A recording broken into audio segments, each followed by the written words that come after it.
BNP জামায়াতের ডাকা তৃতীয় দফার টানা ৪৮ ঘণ্টার অবরোধ মানছেন না সিলেটের মানুষ। সকাল থেকেই সিলেটে সিএনজি চালিত অটোরিকশা, নিত্যপণ্যবাহী ও ব্যক্তিগত গাড়ি চলাচল স্বাভাবিক রয়েছে, তবে পুরোদমে চলছে না দূরপাল্লার বাস। এদিকে অবরোধে সিলেটের গুরুত্বপূর্ণ পয়েন্টগুলোতে দেখা মেলেনি ট্রাফিক সদস্যদের, ফলে বেলা ১টার দিকে অবরোধ না মেনে রাস্তায় বের হওয়া যানবাহনের চাপে তীব্র যানজটের সৃষ্টি হয় সিলেটের জিন্দাবাজার পয়েন্টে।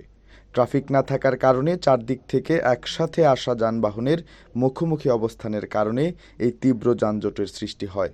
ফলে গুরুত্বপূর্ণ কাজের প্রয়োজনে বাইরে বের হওয়া মানুষ তাদের মূল্যবান সময় হারাচ্ছেন। এ সময় স্থানীয়দের অনেককেই নিজ উদ্যোগে যানজট নিরসনে কাজ করতে দেখা গেছে। 12 বছরের রিপ্লেসমেন্ট গ্যারান্টি নিয়ে তানভীর মেটালি প্রথম বাংলাদেশে। তানভীর মেটালের স্মার্ট পণ্য ব্যবহার করুন, স্মার্ট হন। এদিকে সিলেটে সকাল থেকে এখনও কোনো ধরনের নাশকতা বা সহিংসতার খবর পাওয়া যায়নি। এমনকি অবরোধের সমর্থনে রাজপথে দেখা মেলেনি বিএনপি নেতাদেরও।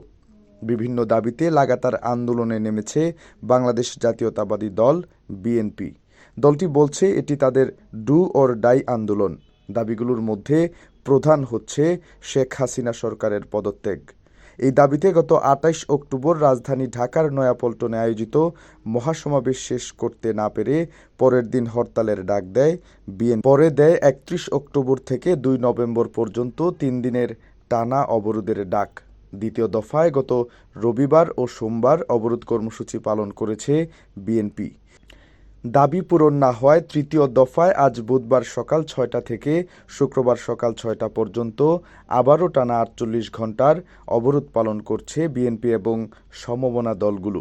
আর বিএনপি জামায়াতের এই অবরোধ কর্মসূচি ঘিরে নাশকতা ঠেকাতে মাঠে রয়েছে পুলিশ, বাংলাদেশ বর্ডার গার্ড ও rapid action battalion.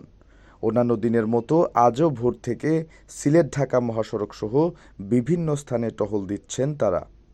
Nibendu Talukdar, Sylhet view, Sylhet.